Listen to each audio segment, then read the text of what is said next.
Well, good evening, everybody. It's a pleasure to be back. George Morgan here at your service. It's PSGL, it's Wednesday night, it's Spain tonight as well. Lots on the table, lots of battling. The title contest is still alive and kicking. And Jack, it's only taken us 10 rounds. We're on the 11th. It's all to play for. Boromant goes on the inside and takes the lead on the final lap of the race. Now it's side by side between Boromant and Warner, but Boromant's got the inside. A guest star here in this phenomenal race. Cameron Dowd looking to take P2 in his very first PSGL F1 PC race. Incredible to say the least. You see that Putin still lead. 1.5 seconds. DRS. Hello everyone and welcome here at Miami for another exciting race here in PSGL. It was an absolute thriller at Spain, and let's take a look at some of the best bits before we get ready to go racing in Miami. Lights out for the Spanish Grand Prix, and it is a good reaction time for Julian, who will leave pole position, but he will have Keanu Leatsard, who might be no, he's not going to have a chance down to turn number 1. You can see Socko looking for a way through an Exafox, who's going to hold his position. Tyus Korsman in the background trying to fight his way through as well. It's Exafox who moves up to 2nd position. Keanu Leatsard drops down to 3rd. It's Victor Riddler in 4th position. Are they all going to be able to make their way through turn number 3? It seems like they will, but great start by Julian, exactly what he wanted, as Victor Riddler tries to have a go down the inside. You can see Kryzik's battling away there with Alessandro Finn, and Zerky is in there as well with Dustin, and we're going 3 wide with a very late lunge by Dustin, who somehow manages to fight his way through, and Felipe Sauz is also looking for the inside line. It's an absolute brawl on the opening lap. We expected nothing less, but Julian holds the lead.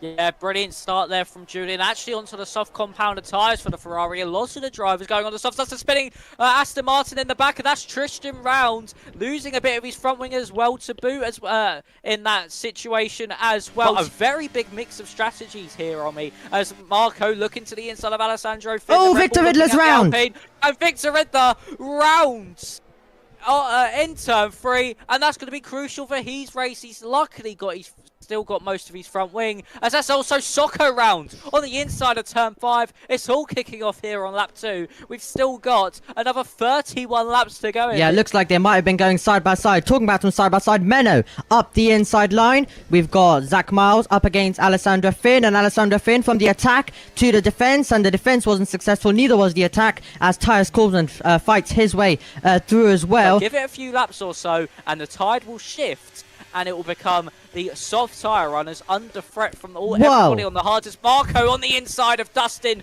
A brilliant late lunge there from the Ferrari to get past the Haas. Both, of course, Ferrari powered, and now up into 7th place goes Marco. Onto the straight, DRS open once again. We saw Keanu Leatsard get past Exafox on the last lap. On this lap, it's a bit of a squeeze. It's a bit of a move off the racing line for Keanu Leatsard, but Exafox is able to make his way through in a straight line past as well. Kryzik's looking for a move. Zach Miles up the inside line, and they're battling, and Dustin's gone off the road, and he's going to have to rejoin the road, but that was incredibly close, and is Tyus Korsman going to be able to keep it? It looks like he might have had a bit of a snap, and Dustin is out of the race. Dustin is out of the race, and so is the full course safety car. But Tyus Korsman, we were on board with him, and it looked like he almost lost the car there. Up to their choice.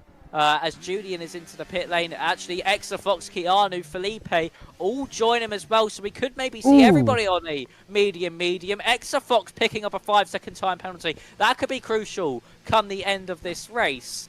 But yeah, unfortunate there for Dustin. Got forced wide by contact with him and Zach Miles. Rejoined the circuit, and Tyus Korsman dropping it in front of him, and nowhere for him to go. Had to correct the slide and straight off into the outside barrier. And a lot of these drivers looking like to be heading onto the medium compounder tyres. Moving fast enough to be on the motorway as it stands, but trying to just maybe catch Julian and Exafox napping, but now heading through turn 13. He goes now, does the Red Bull, and we're go racing once more with Alessandro Finn leading the way with Julian hot on his heels. The battery being used by the Ferrari driver. He pulled to the inside line. Will he get the move done before the braking zone? It is looking like he will just have to confirm it on the brakes. Alessandro Finn trying to hold it around the outside. The medium tyre runner falls just short of holding on to first place. It's now Exafox. Goes round the outside through turn 3. He'll be the outside for turn 4 once more as well. Julian kind of boxing him in, but with that superior grip difference, Exafox moves up into second place. And now Keanu trying to get past Alessandro. 3-5 corners. Contact made between his racing, I'd say. We go round the outside of Alessandro Finn. Keanu Leotard, a really good move there, and you can see the tyre life difference. Felipe now trying to go round the outside of Alessandro Finn. He runs a bit wide, but still gets it done. Here comes Mino and Crysis. There's a little bit of contact made there. It's going to be 3 wide heading into turn 10, and the McLaren can't get the move done on the Red Bull just yet. Gets the switchback. It's going to be 3 wide once more. Oh, and there's big contact between Mino and Zach Miles. They're both off the road, and unfortunately for them, 3 into 1 does not go, and they both lose their front wing. A dramatic restart as Exafox into the pit lane, as it's another safety car in this Grand Prix. Keanu Leotard is going to be in the wheel tracks, and he will try and fight back down towards turn number 1, 2 tenths as they come over the line, and the Aston Martin driver getting closer and closer, but it doesn't look like he will be close enough to make a move. The overtaking on Alessandro Finn continues as Zerky tries to make a move, and Tyus Korsman is in there as well. He's got to try and keep his nose clean. Alessandro Finn has been overtaken, and Danny Coe's getting past as well. Keanu Leotard takes the lead. Round the outside line he goes. He's going to get the inside line now, and he's going to take the position. Can Felipe Salza fight his way through around the outside line? On the brakes he goes. Can he do what we saw earlier on in the broadcast with the action zones? And he's going to try and go around the outside. Surely he's going to back out there, but continuing to lose positions is Alessandro Finn, who finds himself down in 11th, and now next to his teammate who's battling away with Snake. And we have Marco in the Ferrari going all the way around the outside, and Snake has to concede that position as Felipe Salza continues to go on the attack on Julian. Felipe to the inside of the Scarlet Ferrari. He manages to get past, because he is close to the back of Danny Coe as they come over the line. Talking about close and talking about the battle for the lead, Felipe Salza goes to the inside line, gets the move done, and he takes the lead of this one. Tiers Korsman end up coming out in the pit lane, as actually I think he might have had to change his front wing there, did Tiers. So he's dropped a bunch of places, lost a bunch of time, and Tiers Korsman, the front wing change might have cost him some valuable points in this race as he's coming out side by side with Socko, and Socko does get the place. Can these two, with the DRS, start overtaking each other to try help each other at this stage of the race to get closer as well? As you can see, Felipe Salza out of the slipstream and making his way through. And obviously if these guys make easy moves like that just with the DRS, they could try and work together at this stage of the race to get closer, and then obviously later on it will be elbows out, but to give them both a chance of victory, they could right now work together. As you can see, they are doing with easy passes with the DRSs. They aren't losing any time, instead they're gaining. See, we can see Victor, Riddler and Exafox maybe work together a bit to try and get themselves up to Julian, who they're on the same strategy as. As it stands, I do not think it will be enough for the Aston Martin and Mercedes of Felipe and Keanu, who are now going to make it past Marco. That's one checked off their list, as also Mino and Zach are having a scrap up in front, as Keanu, late on the brakes, gets past the Ferrari, demotes him down to 9th place. But now they need to navigate, both Mino and Zach, as Exafox just dipped within a second now, and he is within DRS range of Julian. This is going to be a very interesting end to this race. Look at this, getting a super toe as we make our way through down towards turn number 1, and Zach Miles is trying to defend, and is there going to be room for Victor, and is there going to be room for Felipe Salza, who was almost into the back of Zach Miles. That was really, really close as they went down into turn number 1. Keanu Leotard's going to have to try and get his way through on Zach Miles. As he gets closer to the Scarlet Ferrari in front. Of course, we have that train behind, but here comes Exafox. He actually backs out of it. He's waiting for that final lap. Felipe gets past Mino, as now Keanu finally is able to follow and get past Zach Miles into turn 1. Now, late on the race, he's actually hit Mino. Contact between the Aston Martin and the McLaren. They both go off the road. Try pick up any scraps. Here comes the AlphaTauri though. The Ferrari in front is deracing, and to the outside goes Exafox. He gets the move done. He'll need to hold on though through the rest of the lap, especially into turn 10. And Exafox rounds the final corner and wins and carries on the streak. Exafox picks up his first win of the season, and he carries on a new winner in every race so far this season. Julian, after a valiant effort to keep his keep out for that long, finishes in second, and Victor Riddler in third place. But Exafox, a masterclass in strategy today. He wins the Spanish Grand Prix. Hello everybody and welcome back to PSGL. Hopefully you all enjoyed the highlights and were able to get up to date with everything that's happened at Spain. Now it's time for Miami. It's the final 3 rounds of the season and it was an absolute thriller at Spain. It was so chaotic that I struggled and I had to pick a few things to put in those highlights to make sure that they weren't too long, as obviously then it would have cut down a bit of the pre-race and also made us go into qualifying a bit, which we don't obviously want. We want to show you as much as we can of the live action. In the commentary box, my name is Omi, and joining me once again alongside is Christmas Commentators Cup winner. We forgot to mention that last time as well. Fastest commentator in PSGL. It's of course Max. Hello Max.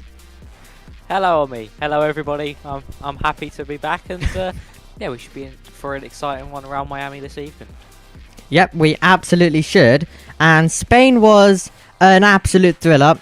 2 safety cars back to back as well. And at the start of the race, it was absolutely frantic. It started to calm down at the end, but we also got a last lap battle. So it was a race which had action all the way from the start till the end. Yeah, we did, and I mean, it was an amazing race last time out. Hopefully here in Miami we can sort of repeat that, and it will be interesting to see, of course, this circuit, a street circuit, unlike the circuit de Barcelona, Catalonia, and overall it's just a completely different challenge. So if we can get a similar level of racing around the street track like we did around Spain, we are surely going to be in for a thriller, and if not, maybe a better race if we do have the similar levels of what we had over in Spain. So it's going to be a fun one this evening. It's going to be interesting to watch. DRS strategies are going to play a big part of it. Battery is as well. But yeah, I think this evening we are going to be in for a really, really great spectacle. Yeah, and weather could also play its part as well. When speaking to Felipe Souza, he said in every single race he's had at Miami, or in most, he's had rain here at Miami. So definitely a possibility that we could get some weather interruptions, and he was hoping that it would rain as well. So the rain could definitely play a part in qualifying or the race, and if the rain was to come, it definitely could spice things up. But let's just confirm the full race results for you, because even though you were able to catch up to date in the highlights, there was a lot going on. There was quite a lot going on in the steward's office, and as you can see, it was Julian who won the race after the penalty was applied to Exafox, who will not be taking part in the rest of this season due to too many penalty points. So he got a penalty. He was demoted down to 3rd. But he won't obviously be able to participate for the rest of the season. But it was Julian who took his first victory. But the great thing was, luckily, we were able to continue our streak still. Yeah, so that's a lucky part of what happened with Exafox's penalty. Julian was there to carry on the streak, and I mean, it was unfortunate really for Exafox. I think he drove a really good race, but of course got that extra penalty point that he didn't need to get, and unfortunately won't be taking part for the rest of the season. He has been sort of banned for the rest of this season, but overall it still doesn't really affect the racing too much. It was still a brilliant race, and we've got now 8 different winners from 8 races. There's only 3 more to go. It is certainly possible to keep this streak going all the way to the end of the season. So it's going to be one where it's going to be on the very edge of if we get to the end with different winners at every different race, or are we going to get the likes of Tias Korsman or Felipe just pipping one, say maybe at Bahrain or Britain. Yeah, absolutely. There's your driver standings as well. Very, very close between the top 4. So we've got 4 drivers in the fight, and definitely more could join, because there's been a lot of drivers having a lot of bad luck, and that's why you have a driver who hasn't participated at all because he got promoted since the third round of the season, still up there, and still, if he was to join back in championship contention there as well. There's your constructor standings. Aston Martin with Tristan and Keanu Leeds are doing incredibly well, but Ferrari have been really, really good this season, so they're in second as well, and they're 21.5 behind due to obviously the race we had at Singapore, which awarded half points. However, Max, I think it's time for something really exciting. Yes, I think it is. Of course, there's your constructors' standings. But a new segment we are introducing today is that I'm going to take you guys for a lap of the Miami circuit here. And I think you'll very much enjoy it. So here you go. Here's a lap of the Miami track. Hello everybody and welcome to the Miami International Circuit here in the United States outside the Hard Rock Stadium, of course a street circuit. And what me and Omi wanted to do for you tonight was to show you what the drivers go through on a qualifying lap. Of course, I'm going to be slower than the drivers here this evening, but let's get this lap underway and take you on a tour of this racing facility out in the States. Braking into turn 1 as the curb starts, roll the car through in 4th gear, then into turns 2 and 3 can be very crucial to build your lap upon, as it leads you into a fast and flowing section of turns 4, 5, 6 and 7, then heading through turn 4 down to 6th gear for turn 5, which then leads you into turn 6, which is one long sweeping corner into turn 7. Easy to drop the rears or lock up a front tyre, hard to point out your braking points, and could cause many mistakes for the drivers in the race. DRS open as you head now down through turn 8 and 9, which will then lead you into a heavy braking zone of turn 10. Braking at 100 meters down to 3rd gear, which then leads you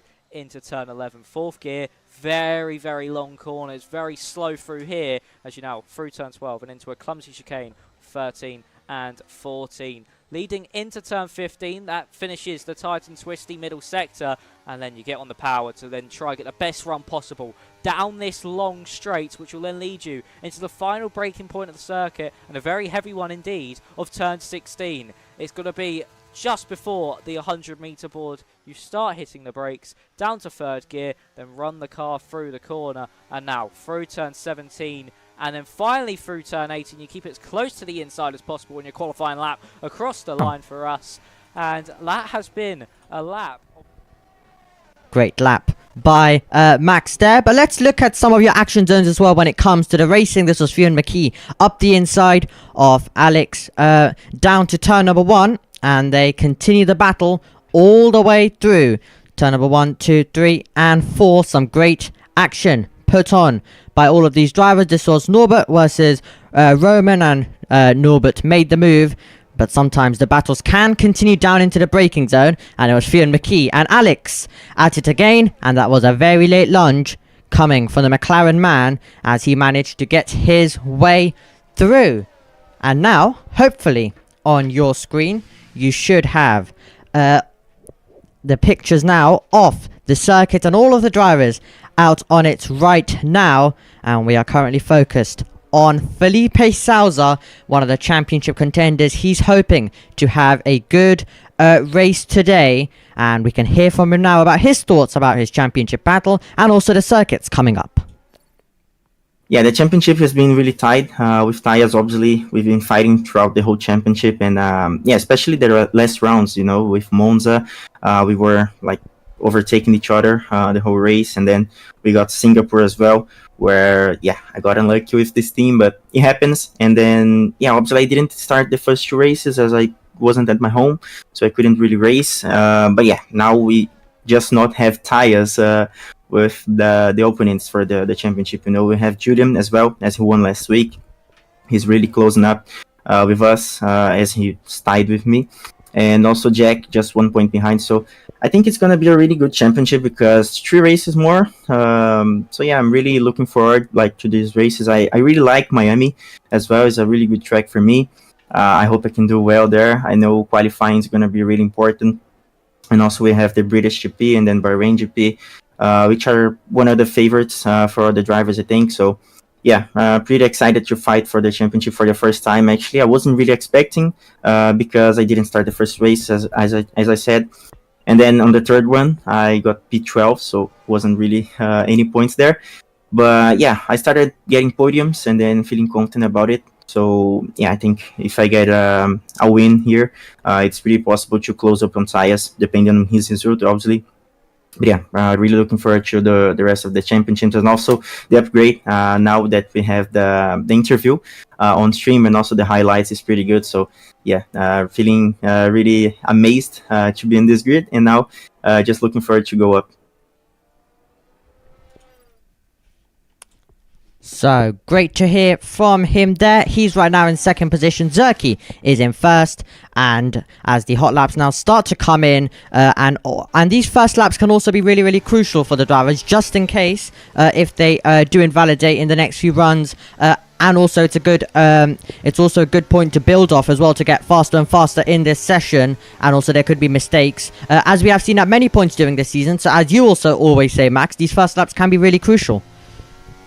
Yeah, they certainly are. As you said, they're there for a safety net if you do invalidate your next few runs. But they really just point out where you can brake and overall the feel of the car and overall the track conditions as well. So this first lap, even if you do invalidate it, it is still crucial to maybe even set that lap to get a delta to then build off. So it's not the end of the world if you do invalidate that first run, because of course you got 2, maybe 3 at a push at some circuits, more runs left in the session, but it's still a nice one to get on the board. It's easy to work off, and there's still so much time left to the session, because of course you're not pushing as much as you would on the final run of qualifying. So yeah, these first runs, they're still quite important, so don't count them out if you're racing or if you're just watching just yet. So I mean, we have seen in the past where the first lap of the session does end up going on to be pole position. So it's still all up to unknowns. At the moment, I wouldn't assume that, because look how close that top 5 is, under a tenth separating them. So yeah, these first runs can always be crucial and sometimes can decide pole position very early on in the session. Yeah, absolutely. And it's the man right now in P3 who was the winner last time out in Spain, and also your pole sitter with a great lap at the end of the session. And his teammate right now in the pit lane, still yet to get a lap as well. Same with Victor Riddler. We have a few more drivers though pushing out on the circuit, and the other Ferrari right now in this train of Seb, also a pole sitter this season's taken pole twice this season. So definitely really, really good stuff from Ferrari, second in the Constructors' Championship, and they do have a chance to try catch Aston Martin, because they have been performing really well. So let's see if they're able to though keep it up in the races, because they've been incredibly strong in qualifying so far this season, as it's a trip back to the pits for Danny Coe. Yeah, that's going to be a big thing for Ferrari, is trying to convert a good qualifying into the race to really try close in to the Aston Martins. And I mean, it is possible for them. So it's all going to be down to these last 2 races to really get that momentum, and maybe even try wrap it up in Britain if they're able to maybe streak ahead just about today if they get a good result and Aston Martin doesn't. So it could certainly just keep swinging between the 2 teams. Of course, you still have the battle for the actual main championship as well, which Julian is partaking in. So he's got that to think about, but also the team's championship as well. So this can really help out Ferrari with Julian being on this top form, and overall Aston Martin haven't really been the quickest over the past 2 races. So it's also going to be interesting to see how that plays out as well. So you've not only got the main Drivers' Championship to focus on if you're watching this, you've also got to look out for the actual Teams and Constructors' Championship, because that is also just as crucial for some of these drivers, as it could be the only chance or sniff at a title that they can get this season.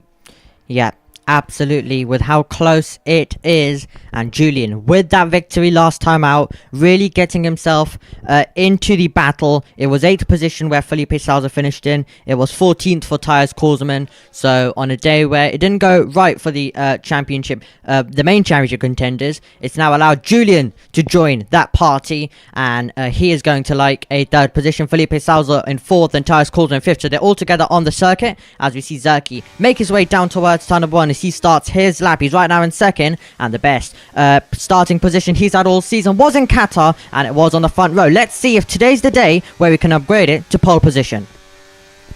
He certainly can. He just needs to get the next 2 runs absolutely spot on perfect. Now heading through turns 5 and 6. And like I said in my hot lap, turn 6 is pretty much like a little setup for turn 7. Nicely done there from the Alpine as he's up by about 8 hundredths of a second. So this would be good enough to still pole position away from Kryzik. Alessandro Finn picks up a 5th place grid penalty.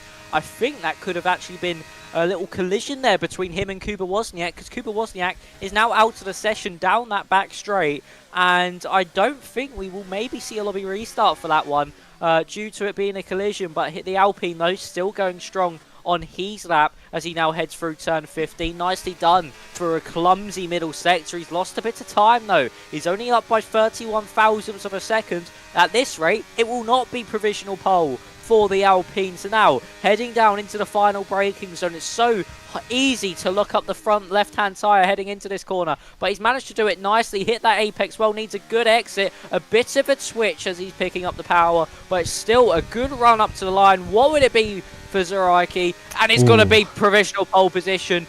Found time in that final part of the lap, and the Alpine moves up into provisional pole.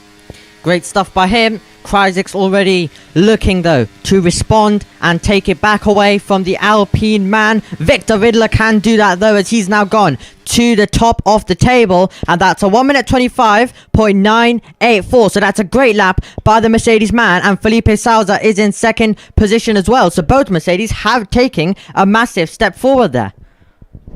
Yeah, they certainly have, and that is really crucial as well for Felipe Salza now having his teammates up at the top. And now Keanu has gone up into 2nd place as well. The times are tumbling. They're coming in thick and fast as well. And it's still very close up at the top there.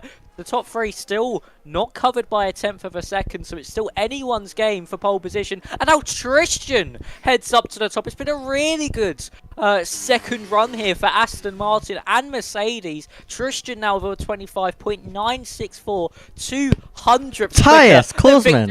And now Tyus Korsman goes even quicker to set at 25.9. Who else is coming to the line? Julian is on a lap. He's only up by 38 thousandths of a second. Could he be on for a good final sector though? We saw that the Alpine of Zurich was able to find time in this final part of the lap. Yes, it's pretty much only one corner, but it's a crucial braking zone for your lap. Now the exit for the Ferrari. Of course, he won last time out. He got pole position last time out. DRS open, and he only goes into P7. Did find time in the final part of that lap. A 26.180 puts him a 1,000th of a second behind the Alpine.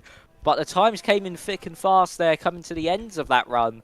And Tyus Korsman, your championship leader, managed to come out on top, but we still have another run of qualifying to go. Absolutely, and that was needed for Tyus Korsman after the poor showing in Barcelona. Mattia Ria is now going to come over the line, hoping that he can win a race this season. But he's only 8, so he's going to have to improve much more in the final run if he wants to set himself with a good position in qualifying to have a good chance then in the race. But as you said, lap times coming in incredibly quickly there as well. Lovely to see how close it is between all of these drivers, all putting on a show once again. And Tyus Korsman, chasing his first pole of the season, has taken a victory once as well. But he's still yet to take pole position. Same with Tristan and Victor, who are your top 3. So all of them will be going for that. And Keanu Litard will try and become the first driver to take 3 pole positions this season. So it's going to be an interesting battle because I think, well, we have got a few favourites right now of who could take it, but so far this season, as we've seen many times, like last time with Julian, drivers can come out of absolutely nowhere. Yeah, they certainly can, and that's going to be a big thing about this qualifying session because it's only 6 temps covering that top 14, and if you have a scruffy lap or there was just a lot of mistakes, you can easily find that time back for Marco or even Tia's brother and teammate Yelty. So you can easily find the time that in that lap if it was a bit scruffy for yourself and you think that the lap was very scruffy. So it's just going to be down now to this final run. Who can keep their heads? Who will not crumble under the pressure? And who will be able to keep their laps valid? Of course, it is somewhat easy to invalidate in that middle part of the lap, especially through the chicane if you go so committed through there and just take a little bit too much of the curb. So, yeah, this final run of the qualifying sessions, I mean, you've got Danico and Seb not setting a lap time yet. They could be saving their best till last. So, this final run of qualifying, so crucial, and we could see anybody in this field shoot straight up to the top of the pile. Yes, and it will be interesting to see who will be that driver to do so, as Mattia Ria has come into the pit lane as well. He qualified on the front row in Austria, in still one of the best races this season as well.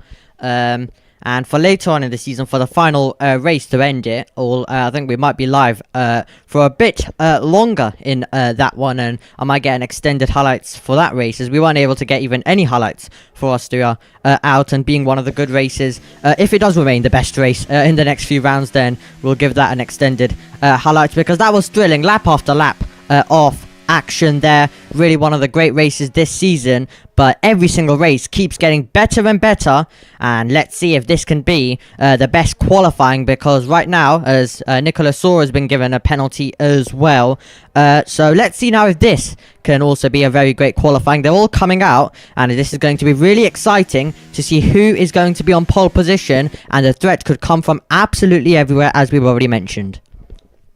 Yeah, they certainly can. It seems first driver out on the circuit is actually Alessandro Finn in his Red Bull. Might not be the first driver to set a lap time in these final runs of the session, but you can see everybody now just filing out the pit lane. And look at that train of cars behind the Red Bull with Alessandro Finn. You've got the likes of Snakes. I think you've also got Mercedes in there of, I think, maybe Victor Ridley. Yes, you do. So it's going to be hard to find a gap on this circuit. Of course, you've got that really long straight heading into the final braking zone of turn 16 where you can find a gap, but still you've got to be careful you don't either just misjudge your timing and either someone's coming by you at full speed just already prepared for their run and you turn into them, like we've seen in some other race like league racing in the past. And now the drivers need to focus. This is where you just take a deep breath.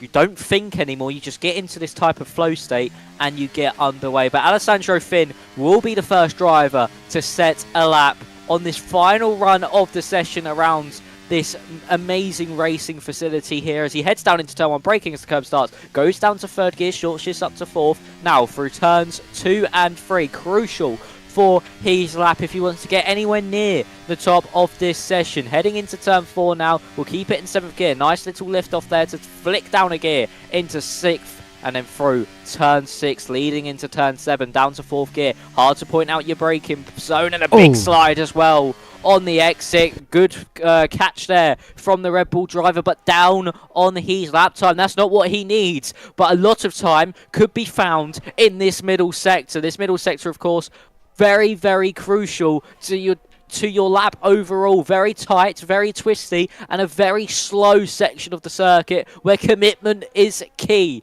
Through turn 11, which then leads into 12, and into the 13 and 14 chicane. A lovely amount of curb taken by the Red Bull driver. Through turn 15 as well. Nicely done there. Maybe a bit too acute going into the corner, and is up by 1/10 of a second. It won't be enough for an improvement just yet, but we still got this final part of the lap. Seb doesn't actually come out for a run, as now heading into the final braking zone on board the Red Bull. Would it be a nice exit? It is so far. Maybe a bit hesitant on the power for Alessandro Finn, but to the line goes the Red Bull, and he shoots up to 6th place. An abundance of time found in that final part of the lap, so obviously locked up. The Alpine of Zerakai pulls into the pit lane. What about your pole man at the moment, Tiers Korsman? What can he do on this one as he's heading into the final braking zone now? At the 100-meter board, get the car turned in nicely. Of course, you've got Victor Riddler coming to the line. Can he shoot himself up anywhere? No, he cannot. He stays where he is. Tiers Korsman, though, to the line. Can he extend his gap at the top? And he can. A 125.877.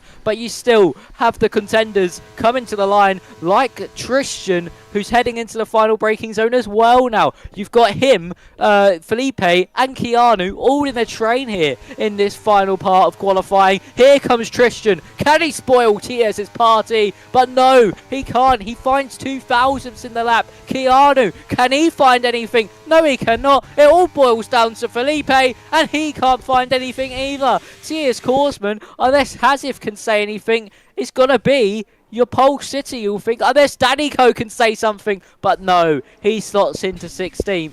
It is going to be Tiers Korsman on pole position, the championship leader, right back up at the top after a poor qualifying last time out in Spain. Lovely stuff. Exactly what Tiers Korsman needed. He will be leading the field, and it will be Tristan who will be alongside him on the front row. Victor Riddler in 3rd position as well after a strong showing in Spain. Let's see if he's going to be able to continue the momentum. A fantastic qualifying session though, and it's Tiers Korsman at the front of the field. Will be Felipe Souza who will be in 5th, and Julian will be in 8th position. Zach Miles will be in 11th to focus on a few of your championship contenders as well. But yeah, absolutely incredible stuff there. Great qualifying session, but Tiers Korsman was able to take it. So it's going to be Tiers Korsman, and then it will be Tristan, it will be Victor Riddler, who will be the top 3. The fight down to turn number 1 will be very interesting. Will be Keanu Litard in 4th, Felipe Souza in 5th, Alessandro Finn in 6th, Zerki, Julian, Materia, and Kryzix rounding out the top 10. Zach Miles in 11th, Nicolas Sora in 12th, Jelty Korsman, Hassett, Marco, Danico. Then we're going to have Snake, Kuba, and Seb. And I'm going to quickly confirm for us if we are going to get a lobby restart, because there's a lot of penalties, isn't there? Yeah, we are getting a lobby restart for Nicolas Soro and Keanu's penalty. So that'll be just a few moments, and of course the drivers will stay in the lobby so we can turn this one around rather quickly. But yeah, a brilliant qualifying that was there for Tiers Korsman. Exactly what he needed, and he's got all his championship rivals behind him now. Felipe is the closest one of the top 3 behind him, of course, down in 5th place. He still has to navigate a fair few amounts of cars. No, he's actually in 4th place, actually. So he still has to... oh, no, because Keanu got that penalty, so he is in 5th.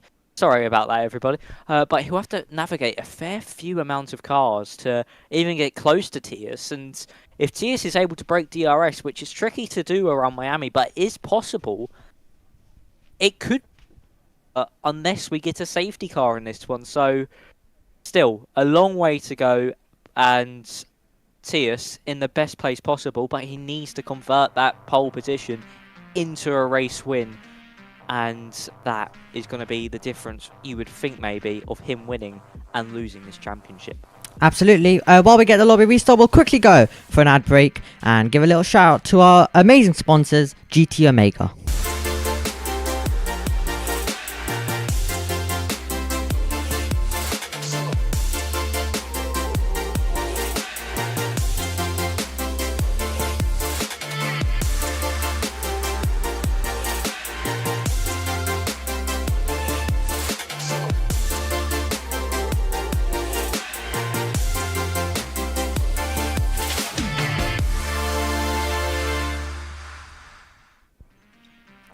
Welcome back then, everyone. After an exciting qualifying, we'll soon be going racing, but we just have the lobby restart to sort out, and then we'll be getting racing in it. And obviously the weather will remain the same, but it does look a bit cloudy, so I wonder if there's going to be a bit of rain coming in later on. Yeah, that is certainly going to be something to look out for, is the weather. Of course, you said that Felipe has had a majority of his races affected by the weather here in Miami, and it can play a big part around a circuit like this. Of course, a street circuit, no room for error even in the dry, so adding maybe a little bit of rain, a mixed condition race as well, can really spice things up around a circuit like this. And I mean, the drivers will need to just keep an eye on that weather if it is going to rain. If not, if it's just going to be overcast for the whole of the race, then they're sort of in a sweet spot really, where the track will be a bit cooler, so tyre wear won't be too high. But then they've also got to look out for the rear end stepping out slightly, of course, because there's going to be less heat into the tyres, which can then cause maybe a lock-up as well of the brakes. So they're going to need to look out for those issues for them. But overall, if we do have a mixed conditions race, it will just make this spectacle 10 times better. Absolutely. And obviously when we discussed after our first broadcast at Monza, we did say this could end up being the most chaotic race of the season. And obviously being a street circuit, it can definitely cause a lot of chaos, and we had a lot with drivers having a lot of contact as well last time out. I think we could definitely see that continue, even though we hope to not get too many safety cars. So let's see how it's going to all play out then here at Miami. I think the racing is definitely going to be really, really good. It will be very interesting to see what the drivers go with strategy as well. So it's definitely going to be a great race here at Miami, and I think it could definitely turn out to be one of the most craziest of the season. So I just cannot wait to see how this one is going to play out. Let us know your predictions as well in the live chat of who is going to take the race victory as well. But to start once again, the drivers hopefully will be trying to keep their nose clean in this one, and I think the action's going to be just as good as we've had so far in the last remaining races. And I think also I think we could possibly see another last lap showdown once again, and that's what we all love to see, when it all comes down to the last 29th lap of the race. So I think it will be a very exciting one that could go all the way till the last braking zone on the circuit. Yeah, it certainly can, and I mean, a circuit like Miami, DRS trains are quite big, and overall, once you lose that DRS, it is very difficult to get back within it. It's really in that middle sector where you need to gain all your time. In your race pace, that is where, if you drop out the train, that is exactly where you need to be pushing the most through that middle part of the lap. And also, it's also the most risky part of the lap. Easy to maybe drop the rear heading through turn 12 and up into 13 and spinning out a bit like we've seen Esteban Ocon and Carlos Sainz do in the past, in real life, in practice through there. So that's something to look out for. But yeah, this race, it can go all the way down to the wire, and it's not too easy to pick up penalties around here, so wouldn't really have to look out for those as much. Of course, you might get the odd few through the chicane if drivers do that, of course, 3 or more times. So we're just gonna have to look out for those. And turn 1, as you said, got to keep your nose clean around a circuit like Miami, and it narrows up mid-corner, so you could be going 3 wide, 4 wide into turn 1, and then it narrows up into a pretty much 2-car lane circuit. So you've really got to pick your battles into turn 1. We're about to get underway. Snakes has said for the drivers to ready up, so we should be in the lobby very, very shortly. But turn 1 is going to be super crucial for some of these drivers, especially if you're in the mid-pack. Yep. As we take a look around the circuit that the drivers will be doing battle on, 5.4 kilometers, 3.3 miles, 19 turns as well, and it will definitely be one fight around these twisty turns, and they can be tight at parts around this circuit, but yet we are getting now into the lobby, and then the drivers will do their setups. They will all do their strategies, and we will get all ready to go here in Miami. Definitely going to be a dry start. That's what we definitely can tell you. It's going to be a dry start to the race. So it'll be interesting to see what the drivers do go on with strategy, and I think it could be a really interesting opening lap. But once again, all of the drivers will be looking to keep their nose clean, because it can go all wrong very quickly, and it can ruin your race. And when you are at this point of the championship, we've come down all the way to the last 3 races, and especially if you're looking to join the championship, but you can't afford to have a bad race at all, because I think you need to take advantage of any other mistakes that could come in from other drivers, because that's just how the season's been.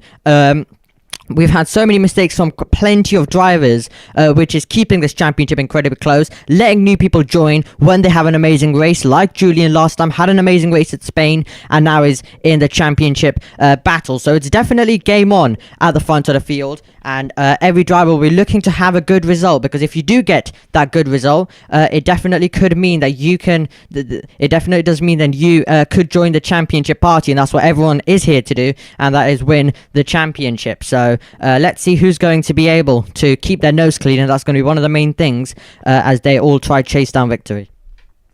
Yeah, it certainly is, and also strategy is going to play a big part in this one as well. Probably going to be a hard medium for the drivers here today, so that will probably be the strategy of choice. But as you said about a win can easily open wide the championship. Sorry, we're actually going to get underway, so Omi, take us away. 5 red lights are on, and the Miami Grand Prix is go. Good reaction time from Tyus Korsman, and Tristan is pulling alongside them, and he's going to challenge into the first corner. The leading 2 are side by side. Tyus Korsman has the better line, and he is going to maintain the lead. It was very close though to the opening corner of the opening lap of the race. Alessandro Finn has had some issues. Victor Vidler is trying to keep Keanu Leetard behind, who was having a look to the inside line. Both Aston Martins going on the attack, but neither were successful as they all try and make their way through. You can see Julian up against Zerkias and Felipe Salzers. They battle their way through. Keanu Leetard makes his way up to 3rd position. It's still Tyus Korsman trying to keep Tristan behind, who is in the wheel tracks, who is in the slipstream, and he'll have a chance to make this move. Is he about to pull alongside his rival and try to take the lead, which he was trying in the opening meters, but he wasn't able to make the move. It's an absolute brawl out there behind though, and to the inside goes Keanu Leetard, forcing Victor Vidler out wide. Zerky is going to be in 5th position. He has a good, he can really watch this battle right now play out in front of him, but through this tight and twisty part of the lap, it's hard to make a move himself, so he's stuck behind. So it is Tyus Korsman, Tristan, and Keanu Leetard, the top 3. Yeah, really nicely done there by Tyus Korsman to stay ahead. But here comes Victor Vidler on Keanu. He's going to pull to the left-hand side of the Aston Martin. His teammate Felipe is going to try to follow him through as well. Maybe even move up into 3rd place. Get 3 cars down this straight. A really nicely worked move there from Felipe. Used his battery wisely down that straight and was able to get in front of Keanu, Victor and Zerakai, and that really works out in his favour. And his teammate looking to try and get back past Keanu, who made the move into the final braking zone but isn't able to do so. Zerakai under attack here from Julian, and crucially in this one, Felipe is one of 2 drivers on the medium compounder tyre. 1.5 seconds now is the gap between him and Tristan out in front. And it could be crucial for this race. If Felipe is not able to get this strategy right, a safety car might hinder him as well. So we just got to look out for his strategy choice as well. Further back, Nicolo Soro got past Danico there for 16th place as we now head down this long back straight. Feels like it takes an eternity to get down, as with Julian side by side with Cryzix. Cryzix getting the move done. I did see somebody, I think, lose a bit of their front wing end plate down into this middle part of the lap last time around, as I think that's Mateo Ria getting past Snakes, and Kuba Wozniak trying to get a move done as well, but not seeming like a move can be made through this middle part of the lap. But interesting to see the difference in strategy between Felipe and everybody else, except from Yelty Korsman. So we need to look out for him. He'll have the pace at the start of this stint, but will gradually slip into the clutches of the drivers on the hard compound tyres. So we've just got to look out and see what can happen. Absolutely, Zach Miles trying to fight his way through on Julian. He's kept his foot in, and now he'll get the inside line. Foot to the floor, all the way through now, down towards turn number 1. Alfa Romeo versus Ferrari, and we can still call it Alfa Romeo right now, as it's still F123 this, and you can see Julian just backing out there and allowing Zach Miles to make his way up into 8th position, but Kuba in the middle part of the lap, which we were watching, putting a nose in there and almost contact made with Snake and almost sending the Alpine driver round as well. But now on the medium compound of tyres, as expected, you can see Felipe Sousa starting to gain, but he's used a lot of his ERS, and now there's DRS as well, which could mean that Tristan's about to take the lead, because look at the speed he's got, using a bit of ERS, pulling to the outside line and roaring through, and there's nothing Tyres Korsman can do, and Tyres Korsman not really wanting to fight it at this stage as well, because it's all tactics right now at this stage of the race. He can easily get it back with how long the DRS straights are around this circuit. So Tristan now takes the lead, but Felipe Sousa is gonna be the driver who wants to get a move on those medium compound of tyres. Yeah, he really needs to, and he's just got within DRS of Tias Korsman in front, so those medium tyres really helping through that middle part of the lap. And this is just going to be a crucial stage here for Tristan and Tias, as here comes Tias getting the move done on the Aston Martin there. Nicely done from the Williams driver with the DRS once more to just get back ahead. But yeah, this is going to be a crucial part of the race for the Williams and Aston Martin driver to just maintain their tyres. All they need to do is stay ahead of Felipe here, as we have Marco trying to get past Julian here, and Julian pulls into the pit lane, so maybe a little bit of damage for the Ferrari driver, as we have Cooper Wozniak and Matteo Ria going side by side into turn 1. The Red Bull forcing the McLaren wide. Cooper not having any of it. He just comes back onto the circuit. It's so much contact between the pair. Victor Riddler's got past Keanu further up as well. Cooper manages to get the move done on Mateo as well, but Victor Riddler moving up into 4th place as well now. So it's a Mercedes 3-4 in this Grand Prix. And with that box pit stop there for Julian, it's the 2 Ferraris at the back of the pack, and Aston Martin up at the top here in 2nd and 5th could be crucial for the team's championship as well, as here comes Tristan once more, getting past Tias Korsman, and Keanu getting back past Victor Riddler there. That is going to be another battle we need to look out for in this Grand Prix, but as I say, it's just going to be a mode of management maybe here from Tristan and Tias, as Tristan nearly puts it in the wall. As I say that, drops the rear through the chicane, somehow keeps that one out the wall. Really good car control from the Aston Martin driver, but drops him behind Felipe Sousa now, and that could be crucial for his Grand Prix. Of course, Felipe on the alternate strategy will want to try get past Tias Korsman and fly away, as Victor Riddler is able to get back past Keanu. These two are going to be swapping places for many laps to come, and expect that maybe between the top 3 as well, just going to keep places due to the fact of how powerful DRS is and how many DRS zones there are.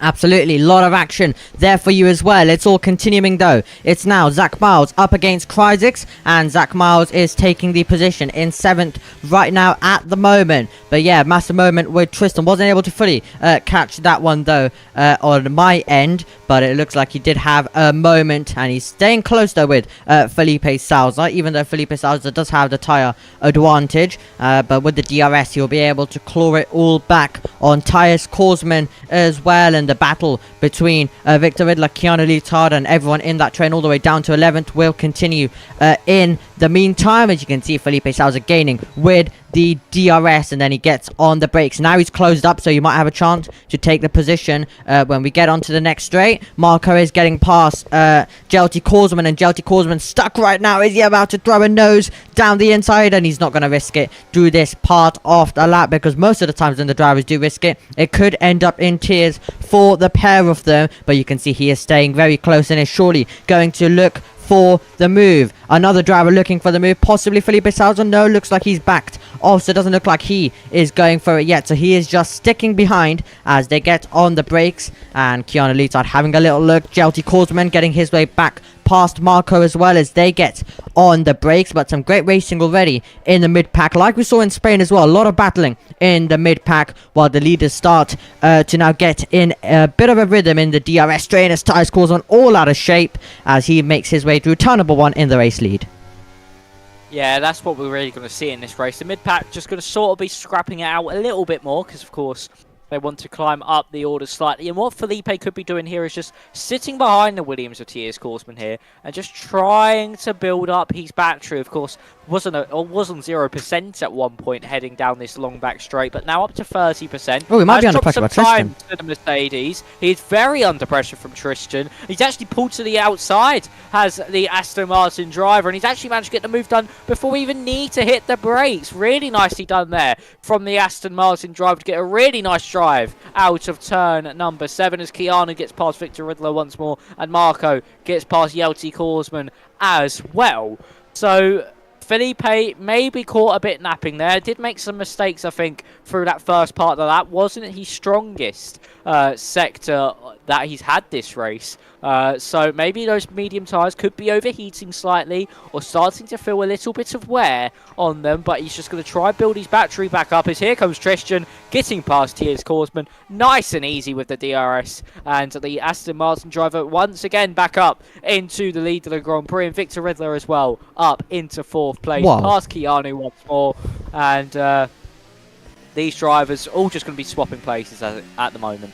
Mattia Ria, all of them getting on the brakes in the battle right now for 9th, and Mattia Ria was the latest one on those brakes and was almost into the back of Kuba, where he had to kind of have a little dive to the inside. Wasn't able to gain anything with that though. It was just to avoid hitting the back as Zach Miles gets his way through on Zerky as well. Into 6th position goes Zach Miles, and it's Zerky in 7th position right now, as well as all of these drivers. As you can see, Kryzik's taking the opportunity as well. Up the inside line he goes, and he's going to take that position. But yeah, Felipe Salza right now starting to charge his ERS back up as Tyus Korsman comes charging back down the outside line, and he'll get that position easily before we even get into the braking zone. Similar story for Keanu Leetard and Victor Riddler, who are doing their lap after lap battle, and it's not really even a battle. They're letting each other through at this stage and possibly trying to even work together to get back back near the top 3, but they're doing the exact same thing. So let's see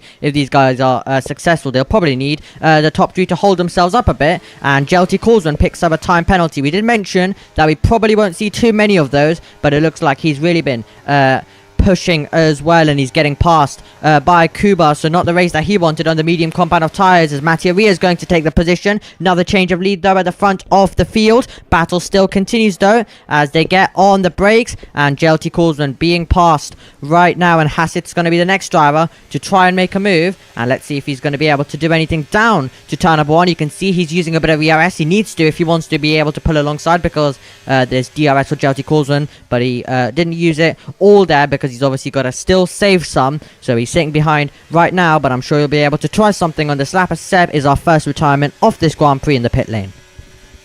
Yeah, I think Seb's been dealing with some technical issues in this one, so it's not been his greatest performance, so unfortunate there for the Ferrari. But Jelty Korsman actually got forced off at the chicane by Kuba Wozniak and picked up that penalty, and I think an illegal overtake as well in the process. So, of course, had to let Kuba back by. Allowed Mattia Ria as well as Tiers and Tristan swap places once more, as now Hasif pulls alongside the Williams driver. Is he going to be able to get past on the brakes? Yes, he is. Very nicely done there from Hasif to get past Jelty Korsman. But, yeah, so unlucky there for Jelty picking up that penalty and also getting a legal overtake as well in the process. And I reckon unless he gets another warning in this Grand Prix, he might be able to get it removed. But, yeah, Jelty, it's not been his race so far. He's just been falling down the order. And now has Danny come all over the back from his Tristan. Gets back past TS. Those two just been swapping back and forth all race. As here comes Jelty versus Danny. Danny looking to the inside with Kuba and Marco as well, scrapping in front. As there goes the Alfa Romeo past the Williams. And a quite early move here by TS Korsman. Gets past Tristan. Also, so does Felipe as well. Felipe moves up into 2nd. TS up into 1st. And Tristan down to 3rd place. But all this swapping of places has brought Keanu and Victor Riddler into this race, and the likes of Zach Miles and Kryzik's as well. So we now have a 7-car train at the top of this Grand Prix. So, some thrilling action now in front of your eyes with Felipe Sousa fighting his way through. But is Tristan going to let that one stand though? Because he's immediately in the wheel tracks, immediately using ERS to try get himself alongside the Mercedes man. And this will go down to the braking zone. Is he going to be able to turn the outside line to the inside line? Let's see if he's going to be brave around the outside line. Does the Mercedes man leave enough room? He does leave enough room. Now he's getting the inside line. We'll turn into the outside line once again. It's close to contact between the pair of them, but Felipe Sousa kept his foot in, and his reward is to keep the position at this stage. But these two, both battling right now, still need to try and make sure that they don't lose the 1 second gap to Tyus Korsman, who's going to be saying more of this battling, because the more they battle, they could find themselves outside the 1 second and possibly losing a chance then to stay with the Williams man. And then we could see Tyus Korsman pull away if these guys continue battling, because now it's a very long train, so there will be a lot of drivers who will be looking to get themselves higher up the order to be in that second, third position in this train. So it's now obviously these guys have been able to use the DRS to get back up to Tyus Korsman, but they can't afford to battle too hard like that, because if they do lose the 1 second, then it can be really, really costly for their race.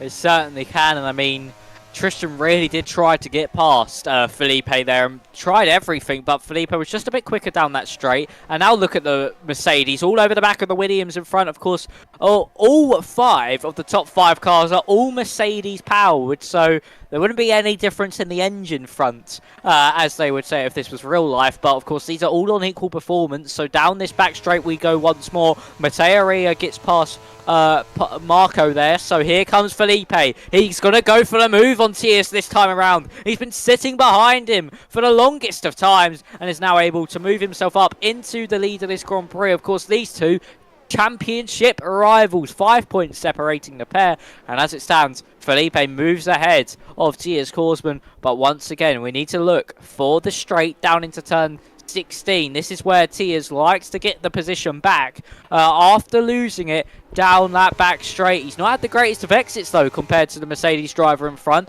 Felipe with a really nice drive out of the corner on his medium compounder tyres. Tia's not going to be close enough to make a move. Zach Miles though gets past Victor Riddler. Very nicely done there from the Alfa Romeo, who moves himself up into 5th place. A lovely DRS overtake for himself. And now it is all maybe gonna kick off in the pit lane front within the next few laps. I would assume around about lap 13, lap 14 is when the hard runners pit. And the same with Felipe as well. But of course, Felipe will be on the hard compounder tyres. Snakes follows his teammate Zerakai into the pit lane and will probably move over to some medium compounded tyres. Let's see where those guys come out into this race as well, of course, because they are on the undercut strategy and they could maybe play a part in this battle for the lead. Absolutely, with how much battling going on between these guys, it could cost them as well. And you can see Zerky and Julian doing their own little DRS train battle as well. So they're not really losing too much time with that either. As we're going to see Tyus Korsman charging back now down the inside line. He's going to once again take P1 on the road as these guys continue to swap positions as well. But yeah, to bring you up to date with all of the pit stops so far, we've had Zerky who dived in, Julian dived it in much more earlier on. He went on to the soft compound tyres. He'll be diving it into the pits very shortly. And Victor Riddler, who is 6th in this train, has picked up a time penalty. So clearly a lot of drivers, and so has Alessandro Finn. So there are still quite a few drivers, even though we thought possibly we might not see as many, as Felipe Sousa pulling alongside and getting back past Tyus Korsman. But there's still quite a few drivers who are picking up penalties as they're pushing all the way till the limits through the chicane as well. But if it's only, however, these penalties remain how they are, it's going to really hurt drivers like Victor Riddler, who are right now in the battle for that win right now in 6th position, but they'll be losing a lot of positions. And if we possibly do have a safety car at the end and we have a bit of a shootout where everyone's close, then you also could lose quite a lot of places that way as well. Yeah, you certainly can, and that could be a big factor come the end of this race. Say if the likes of Tias or Tristan pick up a penalty near the end of this one where everyone else behind them doesn't, that could be a big deciding role on where they finish in the race. They could go from maybe 2nd place all the way down to about P8. So it's all down to keeping it clean, keeping the car on the track, hitting your marks. That's the most important thing in racing, is hitting your marks. As here comes Tias Korsman to the inside of Felipe Sousa and able to get past the Mercedes driver once again. but he's not really doing it in such a convincing fashion the likes of Tristan and Felipe were doing. They were getting past him before they even hit the braking zone. But Tius has to get it done on the brakes, costing him crucial time as Mattia Rea gets past Kuba Wozniak there for 8th place, excuse me. And yeah, this is going to be a big part of the race now. Of course, Victor Red Bull, the first one in the top 10 to pick up a time penalty here. So if that keeps happening, that could be crucial as T.S. Korsman gets overtaken by Felipe, and Zach Miles is able to get past Keanu as well. But Keanu going to try and hold it round the outside of the Alfa Romeo. Can the Aston Martin get the job done? We also have T.S. getting a good run on Felipe Salsa. Zach was able to get the move done on the Aston Martin. Will Felipe manage to hold on? Yes, he will. But look at the battery for T.S. Korsman. He has 100% as Yeltsin Korsman picks up 5 seconds for speeding into the pit lane, and that is again a crucial moment for his race, as that's now going to be 8 seconds of time penalties for the Williams driver, of course brother of T.S. Korsman, who's up into 2nd place, and we can maybe see another move from the Williams driver heading down into turn 10, but again he needs to get it done a bit more convincingly if he wants any chance of holding on to that lead down into turn 16. Absolutely, and you can see he's using a bit of ERS as well to try get there. He's going to get there, looks like, into the braking zone, unfortunately, and it kind of means, oh, Felipe Salza is going to keep his foot in there, and they've all lost a bit of time there, and Tristan now trying to go all the way around the outside line. Is this one going to pay off for him? He just gets ahead of the Mercedes. Opportunistic move, but all of them have lost time there in the battle because they were all held up, because they all went late on the brakes, and Tyres Korsman held up Felipe Salza a bit. That gave Tristan the run all the way around the outside, so getting close once again between the leaders, and it was really close. But earlier on as well, Zach Miles, when he was overtaking Keanu Leotard, he actually ran into the back of Keanu Leotard just a tiny bit, so a bit of contact before he was able to get down into the braking zone. But they continue their battle as it looks like Kuba has dived it into the pit lane, but nothing to separate right now the top 3 in this race, and Zach Miles has been making a few moves on the circuit right now, and he's right now just sitting behind these top 3. And do remember, Felipe Salza on a bit of a different strategy as well. He's on the medium compound of tyres, so his mediums could start fading away soon, so Zach Miles is probably going to want to try and get the move done as soon as possible. Yeah, he certainly could, but Felipe could have just managed his tyres nice and early on in this race, and might be going a bit more full push now as we head out of turn 7. We have Tristan all over the back of T.S. Korsman. We'll see how much more convincingly T.S. Korsman, Tristan's able to get this move done on T.S. Korsman, but it's not as much this time around. Maybe not as much battery being used there from the Aston Martin, and just allowing T.S. Korsman to sort of slow it down slightly. Victor Redler and Krysik's also having a little bit of a battle here. Victor Redler able to stay ahead of the AlphaTauris. Mateo Rea and Cooper Wozniak going side by side, and Felipe picks up a 3-second time penalty. That's both Mercedes drivers now picking up a 3-second time penalty. And Felipe, that could be crucial for his race in this race. All he needed to do was stay cool, but he's ended up picking up a 3-second time penalty around here. Here comes Tristan on T.S. Korsman. Will he go for the move? He's somewhat late on the brakes. It's a half-hearted move, but he's been given a lovely amount of room by T.S. Korsman. Not able to capitalise on it alone, but DRS open now. Heading down the main straight. Victor Riddler and Krysik's into the pit lane, and Tristan sitting behind once more. It was a bit of a half-hearted move there into the final corner. That could have ended in disaster, but luckily Tias saw him coming and gave him a lovely amount of room.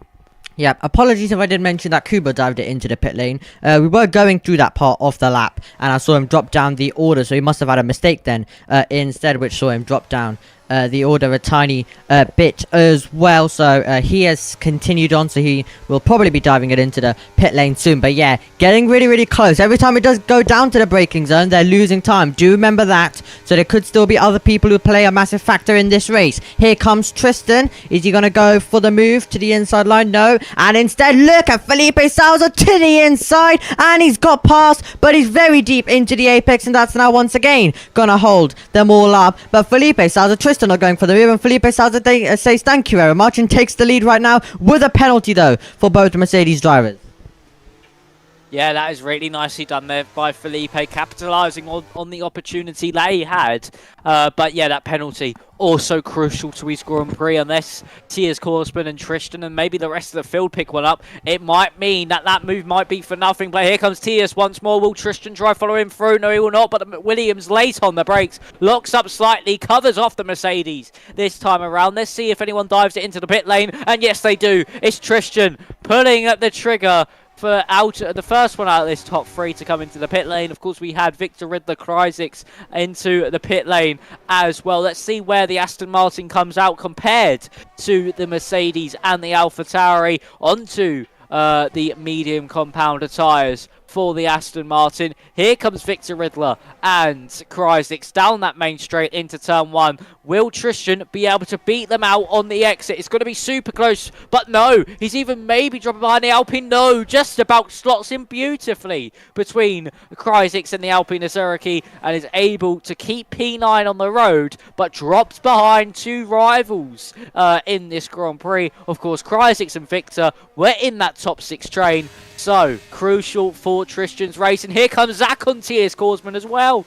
Not only Felipe getting past the Williams, the Alfa Romeo as well as contact made between the pair. Tiers was forced into the wall, I think, there as well. That could have been race ending for the Williams. Luckily, I think, though, no damage is on the Williams car. And Tiers Korsman escaping very luckily from that one. Zach Miles just turned straight across him there. And Tiers nowhere to go. But now heading down into the final braking zone. Who will put into the pit lane this time around? Will it be everybody in this top four, or will it only be a select few? We can only wait and see as they now head through the final part of the lap. Zach and Felipe stay out, but Tiers and Keanu both come into the pit lane. But where is Kryzix and Victor Riddler in all of this? And where do those two drivers come out compared to them? That is going to be the question as well. So, both of them going into their pit boxes. Tiers Korsman and Keanu Litard. Fastest lap of the race goes to Kryzix. Down towards turn number one. And Victor Riddler is having a battle as well as they go down there. And it's going to be Victor Riddler in 5th. Kryzix in 6th. Tristan. Then Zerky. Tiers Korsman. Keanu Litard. All coming out in 9th and 10th position. And Jelty Korsman right behind these two as well. But that's the order. After a few more pit stops have come in. So it's all changing around. But right now the net race leader has a penalty, so that's going to be really, really interesting. But they're all in this train right now, and you can see Tristan using a bit of ERS, trying to get himself past the AlphaTauri. Is going to pull now down the outside line into the braking zone. They're both going to be getting closer to Victor Riddler, so he might have to go for a double move here. Is he about to go all the way around the outside line, and is he going to risk it? It looks like he is going to risk it. Victor Riddler is keeping his foot in there, so he's not giving it up. This is going to get really, really tight to the wall, but the Mercedes driver doesn't give it up, and looks like Victor Riddler is going to hang on. But in a few meters time, Tristan will have another chance with the DRS into, and there's a change of lead. Zach Miles gets his way past Felipe Sousa. Those two, are they going to now dive it into the pits? Felipe Sousa all out of shape as he made his way through on the exit, and the battle continues. They're both into the pit lane, and Tristan now ahead of Victor Riddler, then Kryzix. But this is going to be really interesting then. Down towards turn number one, Nicolas Soro continues on. So who's going to be appearing? We're going to be looking for whoever appears in second. Felipe Sousa onto a set of the soft compound of tires. Interesting stuff there. So it'll be Tristan in second, then it'll be Victor Riddler, then it'll be Kryzix, then it'll be Tiers Korsman, and then Keanu Litard, Zerky, Jelty Korsman, Daniko, Marco, Kuba, and they're all going to be coming out then right about now. And Mattia Ria will be in 15th position. Then it'll be Felipe Sousa, Alessandro Finn, and let's see, with a bit of fresher tyres, can these drivers all go on the attack now to try and chase down the drivers in front? Yeah, that is going to be a real strategy about this one. But what happened to Felipe in the pit lane?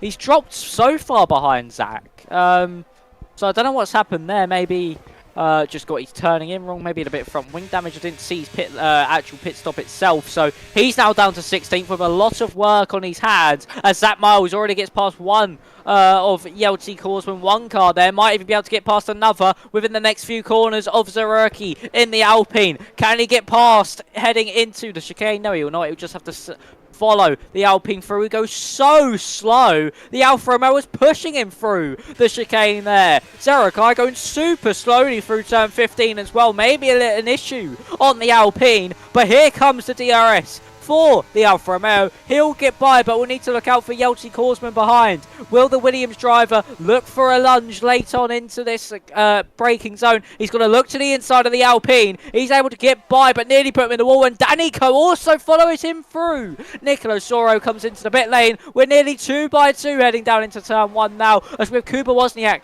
versus Marco. They've got the Alpine of Zerakai in the way, and look at Marco to the inside of the Alpine and the McLaren. The McLaren follows him through, but Marco with a really opportunistic and audacious lunge down the inside of not only the McLaren, but the Mercedes, the Alpine as well, and now Zerakai dropping down to 12th place. He's starting to plummet down the order. Yeah, absolutely. As well, as we see Felipe Sousa now get past Zerky, but could have been a bit of front wing possibly for Felipe Sousa as well.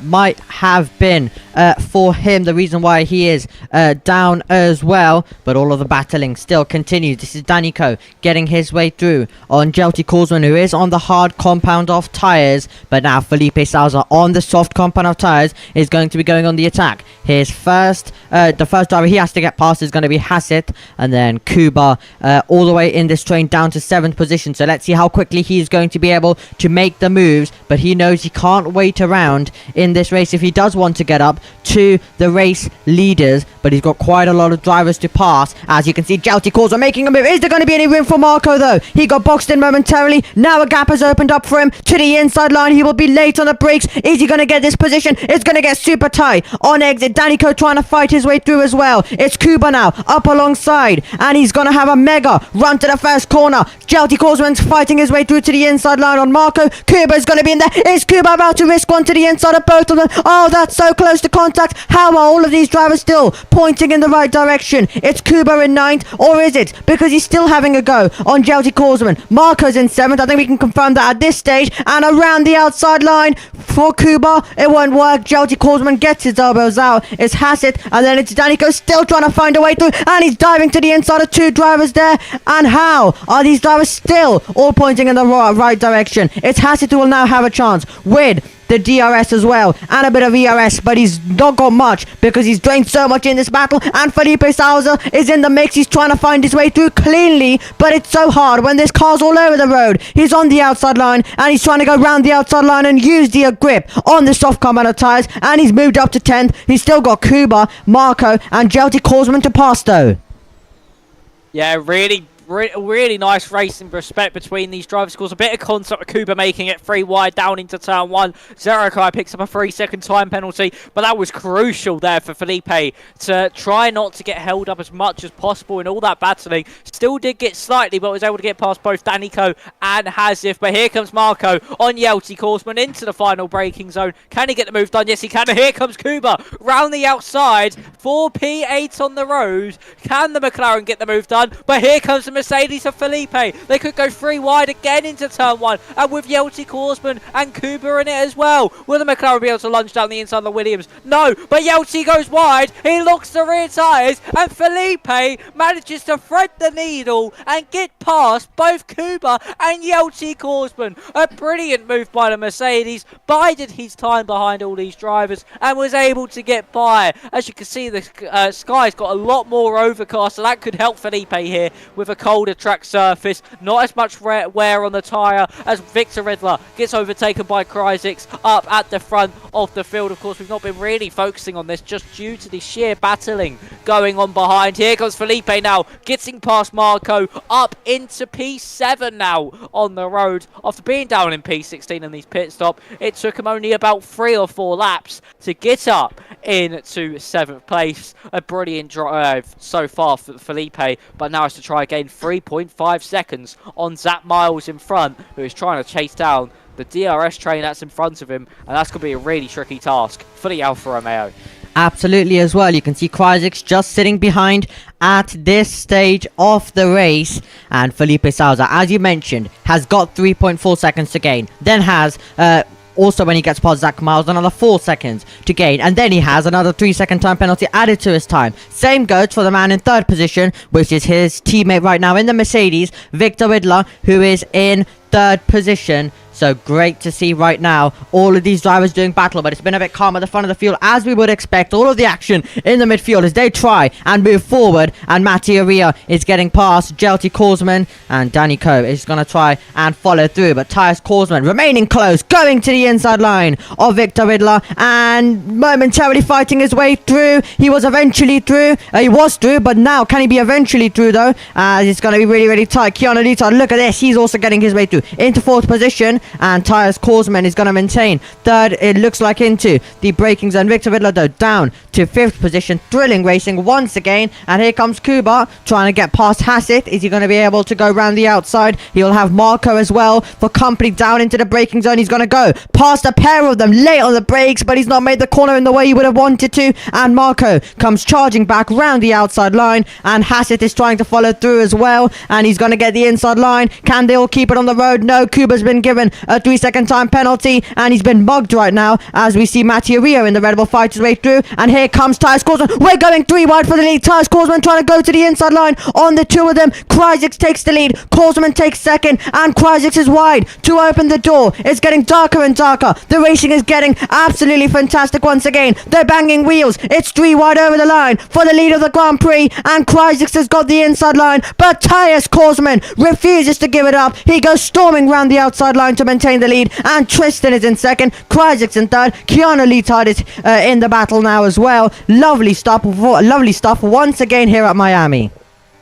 Yeah, brilliantly done there by Tyus Korsman. Saw the opening and took it and didn't even look back. He just really wanted to get that move done. As here comes Keanu now past Kryzik's starting to make some mistakes now, starting to drop down the order slightly, just like Victor Ridler did a few laps ago. As here comes the Mercedes driver actually on the Alpha Tauri in front. Can he get the move done now? Going to be round the outside into the braking zone of turn 10. He needs to make sure he don't hit the Aston Martin in front. He nearly does. It nearly goes straight into the back of Keanu. It's now going side by side through turn 11. Kryzik will probably hold on to this one, knowing you have the inside line for turns 12 and 13. But once again, brilliant racing by these drivers. Of course, a lot of racing respect and a lot of racing room used by them, as Marco dropped down behind Hasif as well there. But wow, what a sequence of corners that was. As now here comes Tristan getting past Tyus Korsman. He'll love his teammate to maybe get past the Williams as well. They have the numbers advantage at the moment due to Aston Martins. So if they're able to get past Tyus Korsman, they can manage this race nicely.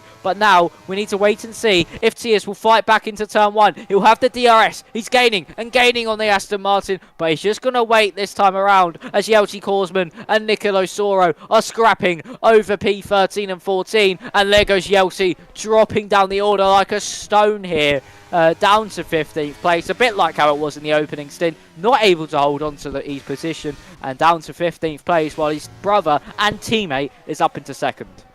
Lovely stuff, and we're heading on to the straight once again on lap 24 with Tyus Korsman all out of shape, and you cannot afford any of those moments because it's going to give a chance to the drivers behind, and then they will realize they have an opportunity and use a bit of ERS. But the opportunity right now is for Tyus Korsman to pull alongside his rival and make the move into the braking zone. So it's Tyus Korsman who takes the race lead then, and obviously he was the winner in Singapore. He's trying to be the first repeat winner this season and take victory at another street circuit here at Miami, though this time around. But he's got 2 Aston Martins trying to deny him, and Keanu Leetard still also yet to take a victory this season. And it's hard to say that because his pace has been absolutely amazing this season, so it feels weird to say something like that as well. But both Aston Martins are absolutely flying, and right now it's Tristan flying his way through once again into the race lead past Tyus Korsman.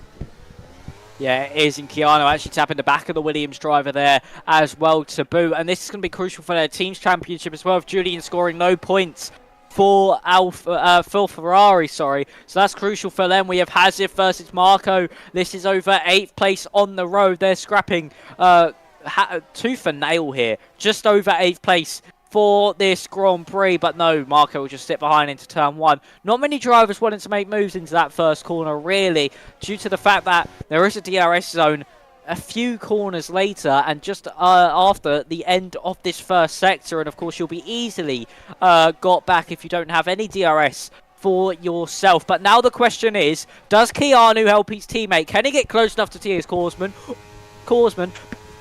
Tristan heading down into turn 10. He's gaining and gaining, but no, he's just going to sit behind this time around. The thing that Keanu could do here is try and help his teammate. Try and get in front of the Williams driver. We have 5 laps to go in this Grand Prix. Marco's able to get past Hazif, but Keanu got to be...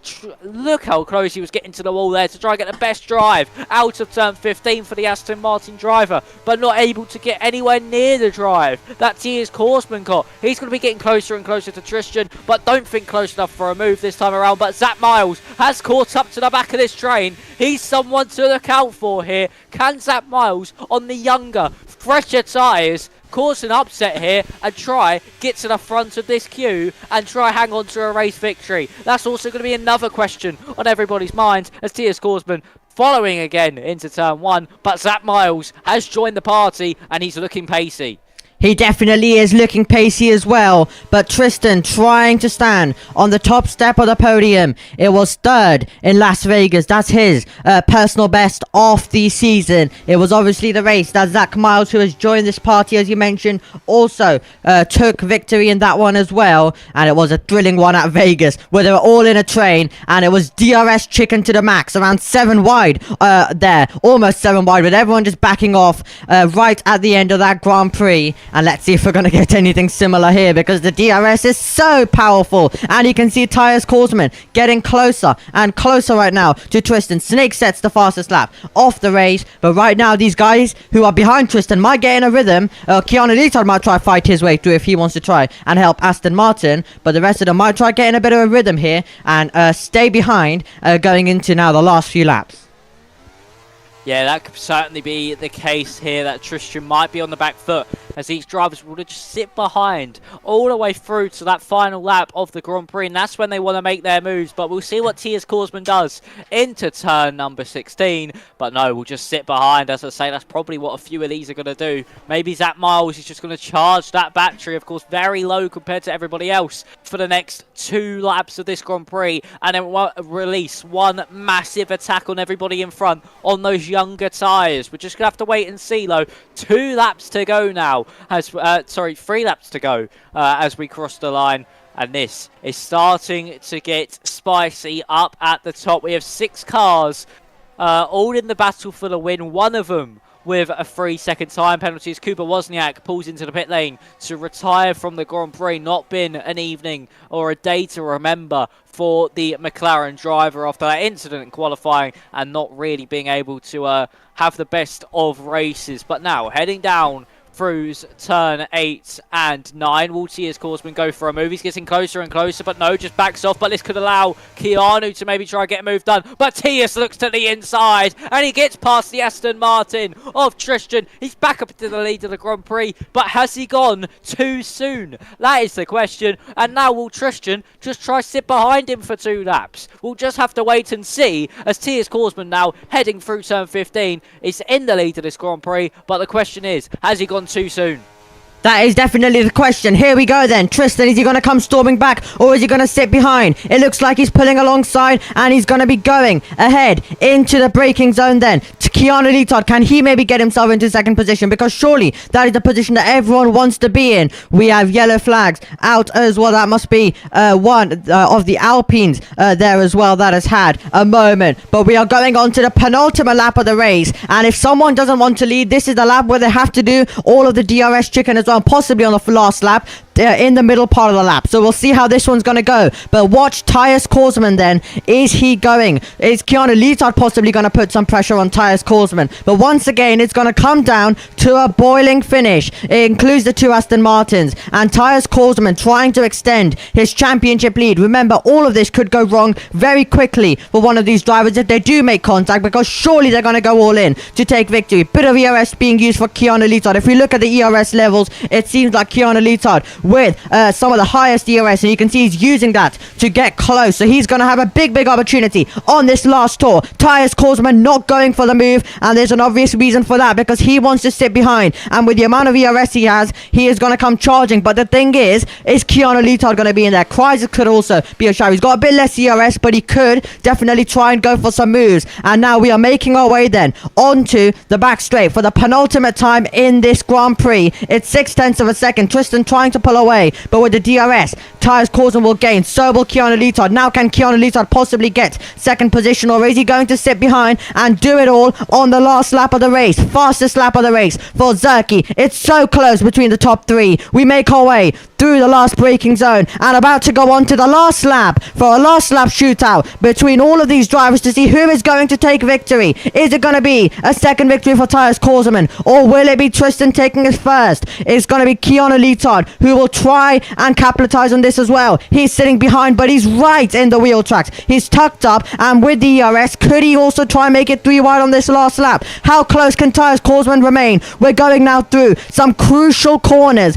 the fast corners right now, and we're going to be heading to our first DRS straight. Is anyone going to try and make some sort of move? Zach Miles is right in the back of Crysis. Could he try and get involved? But here we go then. Tyus Korsman using a bit of ERS, and Tristan's pulled away a tiny bit, but now there's going to be DRS for Tyus Korsman to gain on his rival. He's going to be gaining, and he's going to pull alongside his rival. He's going to go to the inside line. He's going to take the race lead, but was that a bit too early? Because there is still one more DRS straight to go, and Tristan is surely going to stay close and try fight this one back. So did Tyus Korsman time it to perfection, or did he go a bit too early? Crysis to the inside of Zach Miles, and they're going to cut the chicane, the pair of them, as they do battle over P4. It's Zach Miles ahead. That could completely change though. But here we go. We're heading down to the last braking zone with Tristan in the wheel tracks. Can he take it away from Tyus Korsman? Tristan also in. Can Keanu Leotard also get involved in this one as well? Tristan pulling alongside, going to the outside line, trying to outbrake his rival. Tyus Korsman's late on the brakes. Is he late enough? Watch Keanu Leotard. He's all out of shape. Tyus Korsman times it to perfection and comes out of the last corner and takes victory in Miami. It's Tristan in second. Keanu Leotard completes a double podium for Aston Martin, but they will be disappointed because they know they had a chance of victory at the end. But Tyus Korsman went to the right time and was able to hold the 2 Aston Martins off at the end. Brilliant there from Tyus Korsman, timing it to perfection. And wow, it was just so beautifully managed there from Tyus Korsman ever since the start of that race. Of course, getting pole position, converting it to a race win, and his closest championship rival, of both Felipe and Julian, only in 7th and 14th. So a brilliant points haul for the Williams driver, and crucial for his championship as well. Of course, the streak of a different winner in different races has come to the end there with Tyus Korsman. But wow, what a drive from him. Brilliantly managed race. And the question is, could Aston Martin have got more if maybe Keanu decided to actually get past Tyus Korsman when he could have? He maybe left that one a little bit too late. Yeah, he might have as well. But it's always hard to decide what to do in these kind of scenarios, because it could have easily gone Tristan's way as well. Had it been a bit of a different scenario, had he been a tiny bit closer, it all could have changed. So Tyus Korsman took the risk by making the move on the first straight, and that could have left him absolutely vulnerable to both Aston Martins flying their way through on the second one. But he took the risk. They weren't close enough. They were able to pull alongside, but he holded his ground on the inside line, and Keanu Leotard wasn't able to get on the track at the end, so they remained in the same order. But once again, another thrilling finish to a race here in PCF5, and you can see Tyus Korsman being now our first repeat winner, as we mentioned. Still can change if there's any penalties and any steward reports as well, which I'm sure the Aston Martin boys will be hoping. But if Tyus Korsman does get any sort of penalty, then the repeat winner streak will continue, because both drivers behind have not taken a victory. But great points for Aston Martin, but they'll be a bit gutted after this race that they weren't able to pick up victory. So it was Tyus Korsman, Tristan, Keanu Leotard, Crysis, Zach Miles, Victor Riddler, Felipe Salza, Mattia Ria, Hassett, Marco, Then we had Danico, Nicola Soro, Alessandro Finn, Julian with a day to forget for himself and Ferrari, Jelty Korsman in 15th, Snake in 16th, Zerky in 17th, a day to forget for Alpine as well, after Zerky looking pretty strong in qualifying in the first few runs, and then it was Kuba and Seb, both of your retirements, and they will be hoping that the final 2 rounds are better for them. But yeah, now we are going to have the final 2 rounds at Silverstone, and then a lovely title decider under the lights in Bahrain, and we're going to bring you back to the cameras. And Max, what a race that was. Yeah, brilliant race, and just back and forth throughout the whole field. And I mean, this now puts T.S. Korsman in a position where he can wrap up the title next time out in Silverstone, but everything has to go his way. All he has to do actually is actually, I think, outscore Felipe, and he's done it. Or even if Felipe gets 9th, then I think all T.S. Korsman has to do is score a point in the Grand Prix, and he can become a champion here in PSGL F5. Of course, he'll have a 17-point lead heading in to Silverstone, and I mean, after this race, I don't think anyone will be able to doubt him to maybe not be able to do it. But we're just gonna have to wait and see. It's gonna be a brilliant race next time out, but today it was just brilliantly done there by Tias. He knew when he had to make the moves, and he executed them perfectly in that final corner as well, getting that defensive just right as well, moving at the perfect time. So if you move a tad bit too early or too late, it could be costly for your Grand Prix. It could be the difference between winning that race and losing it, and Tias moved over perfectly, and yeah, a brilliant result for him. And Aston Martin as well, so unfortunate that they can't get a race win here today, but again, perfect from them as well. So yeah, I mean, even the mid-pack provided brilliant racing. And next week around Silverstone, a circuit which does bring a lot of overtaking opportunities. It's fast, it's flowing, probably a lot of these drivers' favourite circuits. That is going to be an amazing race to go to. Yeah, and when I think of Silverstone, basically, it's just thrilling. Absolutely thrilling. Overtaking, really, we can see some cars side by side on literally every single part of the circuit.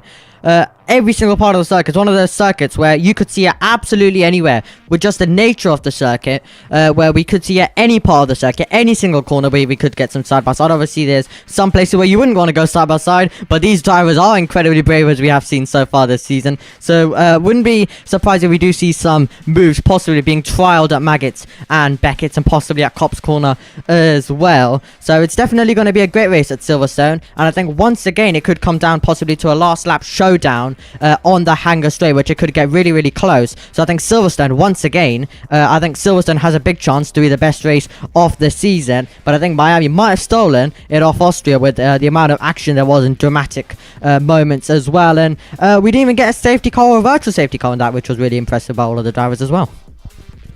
Yeah, very clean by them all, a lot of racing respect. And I mean, with only one retirement of Seb, actually no, sorry, Kuba retired as well, but I mean, to be honest, it technically was only one, because I think Seb had some technical difficulties which cost him from racing here this evening. And yeah, this race, it was a cracking race. It was a brilliant one to have as the third to last round of the season. And then we move over to another amazing racing facility, obviously one of the most historic on the F1 calendar, where F1 hosted its first ever Grand Prix. And yeah, it's just going to be an absolutely amazing race. Probably the best circuit for racing on the calendar. And it's just going to be amazing. It's going to be so exciting, of course.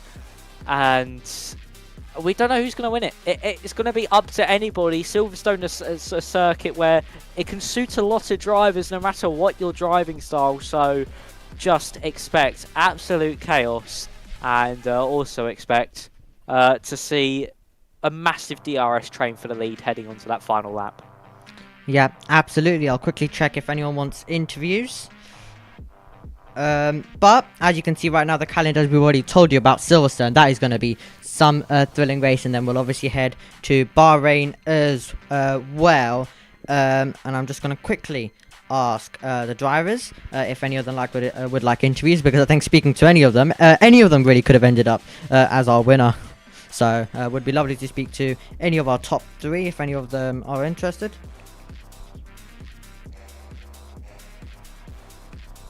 So we'll see what they say. Let me just ask them. There we go. So we'll see who joins the waiting room, and then we'll drag them in and have a little word with them about their thoughts about Miami, and possibly some of their thoughts as well for the last 2 rounds of this season. But it clearly was one absolute lovely race, and obviously there would have been a bit of contact for a few drivers, and some will leave disappointed. However, they'll be looking to regain it at they'll be looking to have a good result to end the season in Britain and Bahrain. So no response from any of the top 3 yet, so we'll give them about another minute and then we'll see. But as we mentioned, we have 2 more weeks to go. We're gonna go racing at Silverstone, and then we're gonna end it all under the lights in Bahrain. So cannot wait for all of that. And then taking a look at our schedule while we wait for us to return, we do have obviously the PlayStation tiers taking place on the 15th January, as well as they do their Miami races.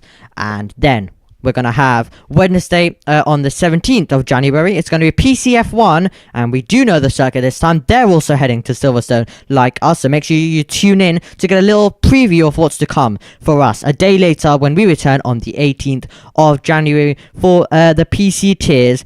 But Max, so far, what has been your favourite race this season in the ones that you've done so far? Out of all the ones that I have done so far this season, of course, I joined at Monza. That was a very good race. Of course, I then was in F3 for Singapore. Not F3, sorry. Actually, I think it was F3. Let me just cast my mind back quickly. I would have to give it, actually, to Miami. Miami was a really good race, and probably the best one I've seen so far this season.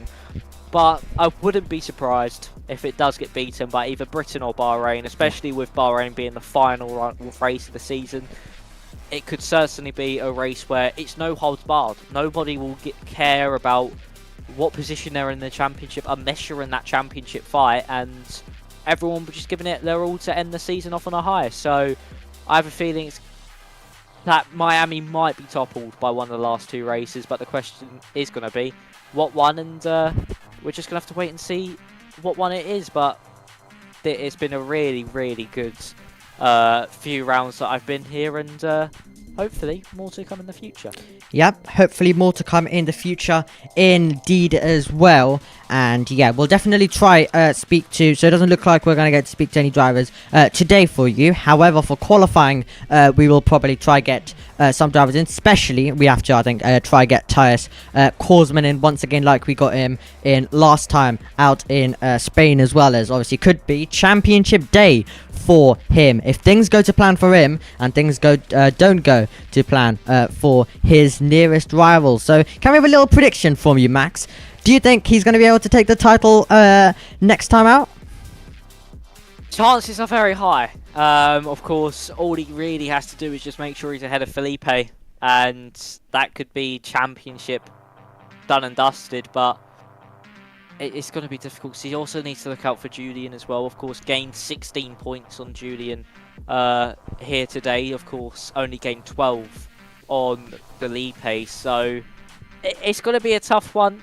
All he really has to do is score at least a top 5 finish, really, I feel like, to give him the best possible opportunity in Bahrain at a minimum.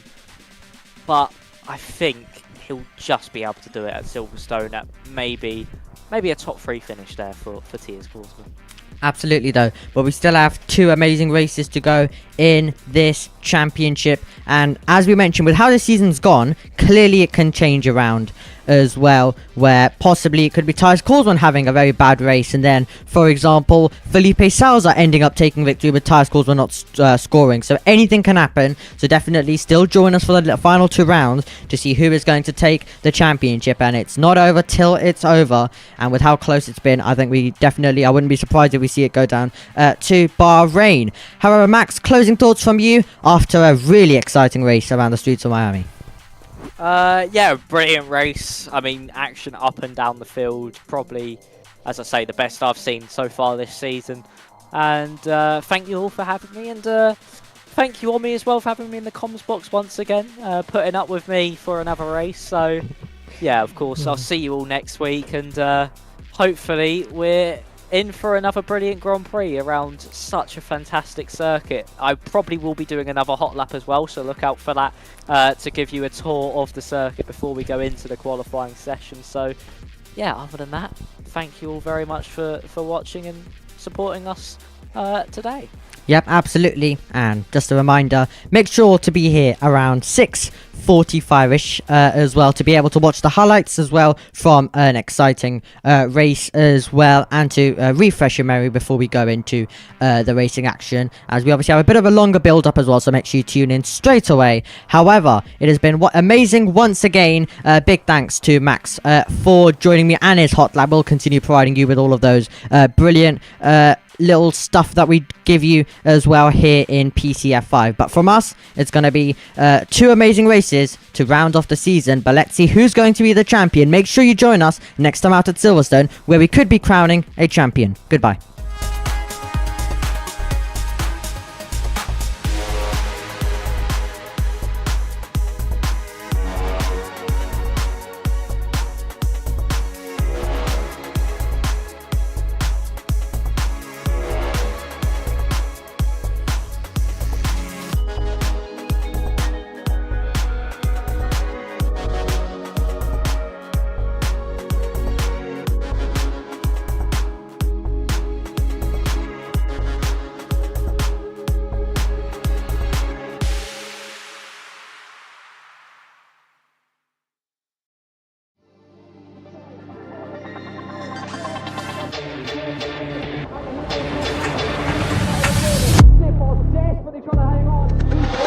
He's got the inside, all here is through, on the left-hand side, hooks the apex, gets on the power nicely, and that is job done. Jarno Opmeer now, to the last couple of corners now, his finest drive, his greatest drive, and he's done it at the Circuit of the Americas. He returns to the top step of the podium. Once again, the GOAT is back. Jarno Opmeer wins the US Grand Prix in a stunning Grand Prix.